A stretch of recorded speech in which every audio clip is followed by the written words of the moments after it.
Достар, егерде сіздер нағыз мал товар автокөлікті іздеп жүрген болсаңыздар, алдарыңызда Toyota Hiace автокөлігі 2024 жылғы объемы бізде 3.5 куб бензин, бір құястарда сонымен жүре бересіздер. Артында бізде 11 орындық, алдыңғысымен 12 адамды отырғызып, сонымен нағыз бизнес жасайтын автокөлік. Алдында бізде галогенді оптикамыз, парктроник жоқ, енді парктроник не керегі бар, тек қана кедергі жасайды, пипылдатып. Бесключевой доступта жоқ. Бесключевой доступта не керегі бар, кілтпен ашатын кезде.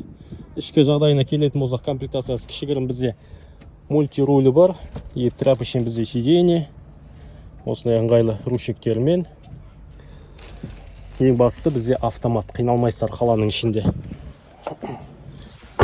Сол жағына келетін болсақ, қазір көліктің бағасын астында жазып кеттім, өте тиімді.